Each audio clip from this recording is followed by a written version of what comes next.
हमें ये रिपोर्ट हुआ था बच्चों के अगवा का। 4 बच्चे जो हैं वो नामालूम अफराद ने अगवा कर लिए हैं और बच्चों को बाइक पे लेके जा रहा है और वो हमारे पास तस्वीरें और वो सीसीटीवी फुटेज मौजूद है। 4 बच्चों को जो कि जिसमें एक की उम्र 12 साल है और सबसे छोटे बच्चे की उम्र 2 साल है। उनको ये नहर पर लेकर गया। पहले इसने केले दिलवाए उन्हें और फिर केले ये नहर के पास बैठ के इन्होंने खाए और उसके बाद सेल्फ़ी बनाने के लिए चारों बच्चों को नहर के करीब खड़ा किया और उसके बाद उनको धक्का दे दिया नहर में।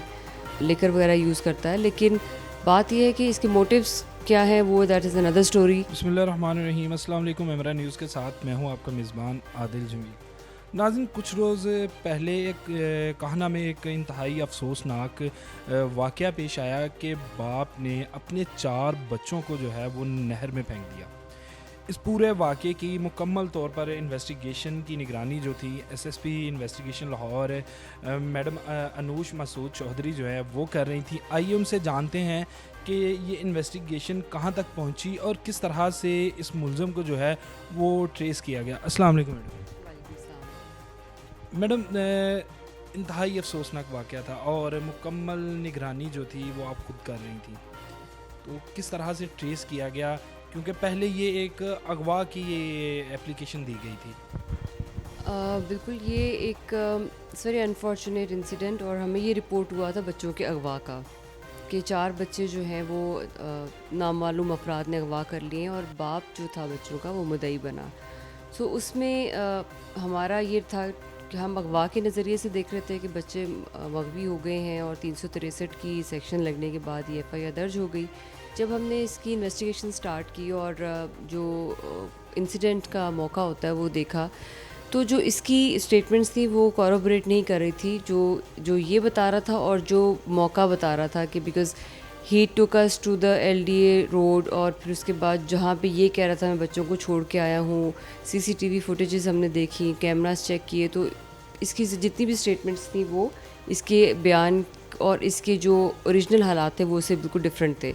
सो जब इसकी इस बात को कन्फ्रंट किया गया कि तुम्हारे जो बयान है और जो तुम जो मौका दिखा रहे हो वो आपस में मैच ही नहीं कर रहे हैं, तो देन ही और इसकी एक जगह सीसीटीवी फुटेज आई जो कि इसकी एक्सप्लेन करने के बरअक्स 6:30 बजे के करीब ये बच्चों को बाइक पे लेके जा रहा है और वो हमारे पास तस्वीरें और वो सीसीटीवी फुटेज मौजूद है।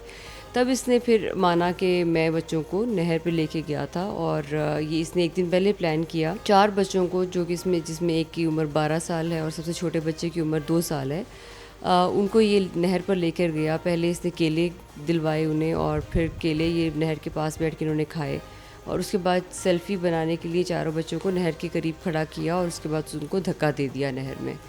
और उसके बाद ये वापस आ गया और घर में आके इसने ही जस्ट शोड कि जैसे बच्चे गुम हो गए हैं। जब घर वालों ने पूछा तो फिर इसने बताया कि मैं बच्चों को किसी दुकान पे छोड़ के आया हूँ और आ जाएंगे। फिर ये इसको जब एक्चुअली घर वालों ने छोड़ डाला तो फिर इसने एफआईआर कराई। बच्चे तो एक मासूम फूल थे, तो बाप ने कोई ये मेंटली तौर पे अपसेट था या कोई इस तरह का करैक्टर था या नशा वगैरह के जो एक सब बच्चों को खड़ा करके आपने अपनी इन्वेस्टिगेशन में क्या निकला कि ये कोई नशई या कोई पागल इंसान था? ह्यूमन ब्रेन के लिए, ह्यूमन माइंड के लिए एक्सेप्ट करना कि एक बाप कैसे बच्चों को कत्ल कर सकता है, इवन कोई भी इंसान, दिस इज़ डिफ़िकल्ट। लेकिन ये मेंटली तौर पर बिल्कुल ठीक है, ऐसा कुछ नहीं है, नशेई भी नहीं है, लिकर वगैरह यूज़ करता है। लेकिन बात यह है कि इसके मोटिव्स क्या है वो दैट इज़ अनदर स्टोरी, जिसमें इसकी बदनीयती क्या शामिल है उस पर बात करना इस वक्त मुश्किल है। That would be revealed in the course of investigation. So इसके पीछे एक मोटिव था पूरा और सोच समझ के किया है इसने और पूरा प्लान आउट करके किया है। It was not in the spur of the moment. So जो अब इसने कत्ल किया है बाकायदा सोच समझ के, उसके मुताबिक ही इसका एक मजबूत चालान मुरतब होगा और इसको सज़ा दिलवाई जाएगी। मैडम, यहाँ पे पुलिस अपना काम करेगी, मजबूत चालान जो है वो मुरतब करेगी, लेकिन हमारे माशरे के अंदर अगर देखा जाए तो एक तरफ एक औरत का घर है। आप कल उन फैमिली से मुकम्मल उनके साथ रही हैं और सारे ऑपरेशन की निगरानी भी करती रही हैं। बच्चों की लाशें अभी तक 3 की मिल चुकी। क्या वो माँ जिसके बच्चे हैं वो आपके साथ मुकम्मल ताउन करेगी या पीछे हट जाएगी कि सुलह कर सकती है? जो हमारे माशरे के अंदर है कि एक बीवी दब जाती है खावंद के साथ और फिर वहाँ पे पुलिस बेबस हो जाती है। इसमें दो चीज़ें हो सकती हैं कि मुद्दई कौन बनेगा। Either state would be the complainant और द मदर हरसेल्फ। इसमें ये चीज़ अभी डिसाइड होनी है, क्योंकि कल हम तो सारा दिन एक रेस्क्यू ऑपरेशन चलता रहा।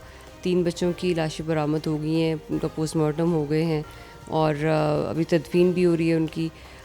ये अब डिपेंड करेगा कि कंप्लेनेंट कौन बनता है। And yes, you are right in that aspect कि बाद में हमने सुलह होती देखी हैं और उससे प्रोसिक्यूशन और उसकी जो सज़ा का अमल है वो बहुत बुरी तरह मुतासिर होता है। सो इसलिए it is yet to be decided कि कंप्लेनेंट कौन बनता है। स्टेट बनेगी तो फिर तो ऐसा इशू नहीं आएगा। लेकिन वही बात है कि it's so complicated and sensitive issue जिसमें फैमिलीज़ इन्वॉल्व हैं। कल जब मेरी इसकी वालदा से मुलाकात हुई बच्चों की, तो वो बहुत ज़्यादा उस कल तो she was shattered and she asked for justice and she wanted कि इस बंदे के साथ भी वही हो जो इसने मेरे बच्चों के साथ किया है। अभी तक की उसकी ये सोच है। सो आगे इन्वेस्टिगेशन होगी और फर्दर हम डिटरमिन कर सकेंगे कि हाउ इट गोज़। इसके बारे में उनका यही कहना था कि ये अभी डिसाइड होगा और कोशिश ये होगी पुलिस की कि एक ऐसा स्ट्रॉन्ग चलान पेश किया जाए कि मुलजिम जो है वो सज़ा उसको मिले और कड़ी से कड़ी सज़ा मिले जिसने अपने 4 मासूम फूलों को जो है वो रोन डाला। इसके साथ ही मुझे दीजिए इजाज़त। अल्लाह निगहबान।